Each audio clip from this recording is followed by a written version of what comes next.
কাঁচা আলু আর আটা দিয়ে দারুণ মুচমুচে একটি নাস্তা রেসিপি তৈরি করে দেখাবো। এখানে একটা আলু নিয়েছি, আলুটাকে আমি গ্রেট করে নিচ্ছি। তো এর ভিতরে পানি দিয়ে আমি আলুটাকে খুব ভালো করে ধুয়ে নিয়েছি। এখন চুলার উপরে কড়াইয়ে তেল দিয়ে 1 চা চামচ পাঁচফোড়ন, 1 টেবিল চামচ ধনিয়া পাতা কুচি দিয়ে দিলাম। তারপরে হলুদের গুঁড়া, মরিচের গুঁড়া, জিরা গুঁড়া আর ধনিয়া গুঁড়া দিয়ে দিচ্ছি। তারপরে হচ্ছে স্বাদ মতো লবণ দিয়ে দিলাম, দিয়ে খুব ভালো করে মিশিয়ে নিলাম। এটা হচ্ছে আপনাদের স্বাদ অনুযায়ী আপনারা কম বেশ করে দিয়ে নেবেন। তারপরে হচ্ছে 1/2 চা চামচ আমি এখানে দিয়ে দিলাম চাট মশলা। তারপরে সেই আলুগুলো দিয়ে দিলাম, দিয়ে খুব ভালো করে মিশিয়ে নিচ্ছি।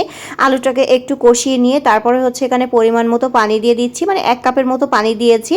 তারপরে এটা ফুটে গেলে এখানে 1 কাপ আটা দিয়ে দিচ্ছি, চাইলে এখানে ময়দাও দিতে পারবেন। তারপরে খুব ভালো করে মিশিয়ে নিচ্ছি, নিয়ে এটা একটা ডো তৈরি করে নিয়েছি। এখন নামিয়ে ঠান্ডা করে এটাকে মথে নিয়েছি। এখন একটা বোর্ডের উপরে তেল লাগিয়ে তারপরে হচ্ছে এটা হাতের সাহায্যে এভাবে করে নিয়েছি। তারপরে হচ্ছে চারিপাশের অংশগুলো আমি একটা ছুরি দিয়ে এভাবে কেটে একটু সমান করে নিচ্ছি।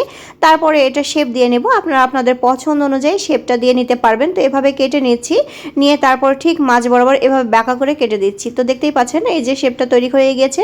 তো সবগুলো নাস্তা বানিয়ে তেলের ভিতরে আমি দিয়ে দিচ্ছি। তেলটাকে আমি ভালো করে গরম করে নিয়েছিলাম, আর মিডিয়াম আছে আমি এগুলোকে ভেজে নেব, তাহলে অনেক বেশি মুচমুচে হবে।